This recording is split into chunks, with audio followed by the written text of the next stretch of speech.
Hey, welcome back to the Ireland Contracting Nightly Sports Call. Rich Walsh alongside Paul Zeise. Let's go out to the phone lines. We got Bill out in Uniontown. How you doing, Bill? Pretty good. How you doing? Good. Thanks for calling. Hey, I'm not worried about the first round or the second round. I think they can beat either the Capitals, Jersey, Columbus, or Philly. Where they got to worry about is Boston, Tampa Bay, and Toronto. You're not worried at all about Washington? One of these days, Washington's going to beat the Penguins. I know, they're in their heads. It's kind of like the Patriots-Steelers series, but Washington's really good. And one of these days, Holtby's going to get his act together, and they're going to score some goals. Washington is a good team. Yes, they are. Bill, I'm a little nervous about Washington, to tell you the truth. Well, like you said, I think eventually, one of these years, Washington's going to win. And I don't think it's just Holtby. I think the Penguins are in Washington's whole team's head. Yeah, no question about that. Yeah, I agree with you. I just don't think they got a chance against Pittsburgh until Crosby and Malcolm or some of these guys split up. They're just in Washington Capitals' head so bad. I don't think they got a chance. All right, thanks, Bill. I mean, there's no doubt the Penguins are or might be the favorite in the Eastern Conference, despite even the other teams. I don't think they're the favorite. Well, they're the favorite in this division. In the division, probably they're the favorite, but I think it's hard to make them the favorite over Tampa or Boston. I know they're the defending champs, and they're probably, they're going to be a tough out. If you look at their second half records, they're pretty similar. It's hard to make a case that they're the favorite over Boston or Tampa. Now, that doesn't mean they can't beat those teams. Yeah. But those teams are going to have home ice advantage against the Penguins, and look at the Penguins' record has been terrible, by the way, on the road. Secondly, those teams have been really good consistently throughout the entire season, not just the last half or whatever small sample size we want to use to say, hey, the Penguins are playing well. I mean, in the last 11 games, the Penguins have three regulation wins. That's it in their last 11 games. So is that a sample size? Oh, well, I guess 4 now. Yeah, I mean, 4 in their last 12. But what I'm saying is when you start cutting it up to sample sizes, to me, Tampa and Boston have been good all year long, which is why they have the best records. Right now, probably the hottest team is Nashville. I mean, they steamrolled through the entire second half of the season. But I think it's hard to make a case that the Penguins are the favorite. Yeah, but to answer his question, I mean, we can debate that back and forth. To answer his question, I don't think that it's a walk in the park to say that they're going to just roll over Washington. No, I don't either. I mean, look, even the last 2 years when they beat them, it was 7 games. 7 games, and it was 6 games the year before, and the 6th game was in overtime. It could have easily, went the other way. And then now you're in 7 games. I mean, it's not like they've blown them out. They just win the series. They just beat them. All right, let's switch subjects a little bit and go out to Jerry in Hempfield. How you doing, Jerry? Hey, I'd like to talk to Paul. Rich. Hey, Paul, I haven't heard anything. This Pitt coach that came from Duke, I haven't heard anything about his assistants. Is he keeping the old assistants from Pitt, or are they fired, or is he going to get his own assistants? And where do you think he'll get them from for good recruiting? Thanks a lot. Yeah, I think he's definitely working on getting his own assistants. I'd be shocked if any of the guys that are on the staff now stay. Maybe one, you know what I mean? But I would be shocked if even any of them stay.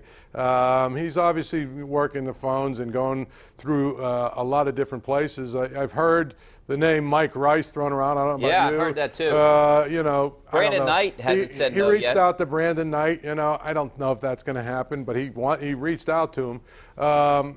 There was some talk that he reached out to Shire from Duke, but yeah. So I mean, there's a lot of different stuff out there. He's going to have a staff of guys that can recruit, I guarantee you. Knowing his pedigree and what he values, that's probably what he's going to look at. Yeah, I've been saying it a while with you on the show. I mean, I like the whole Rice thing. Hopefully that pans out. I mean, I like the guy. He was a good assistant when Howland was here, and he was a proven head coach. He's run into some problems, and I think that's why he hasn't been coaching, right? Mm-hmm. And, maybe he can build his image back by, getting an assistant job like this. All right, let's go out to the phone lines. We got Dave out in Mount Washington. How you doing, Dave? Hey, how you doing? I have a question. I was trying to remember, when's the last time the Penguins scored 100 points in a year? They scored 100 points. I mean, 100 exactly? Yeah. They had 100 points They've had 100 points the last 3 years. Not this year. What do you mean they have 100 this year? Oh, they have 90. What do they have? No, they just have 100. They just have 100? They just got 2 points. They have 100 points. All right. They had like 103 last year and 111 the year before, something. Yeah. Something like that. So. That's a bizarre question. Yeah, but they've had 100 points the last 3 years.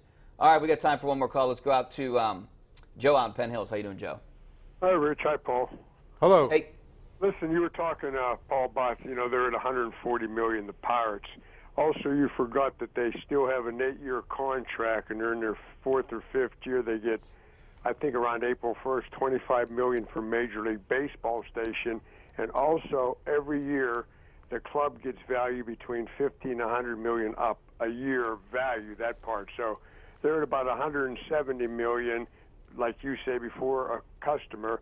Plus, by the end of the year, the value of the club goes up another $50 to $100 million. So Nottingham's doing fabulous, and even the ski lodges are still open this weekend. Hey, thanks. No matter what, they're making money. That's the point we're trying to make. Right. So it's $140 million, $170 million. But again, they're businessmen. Million. If they want to make money, they're making money. Yeah, they're supposed to make money. I don't blame them for that. But people ask, well, why would you own a team, if you're not going to put all the money in it to win? Well, here's the thing.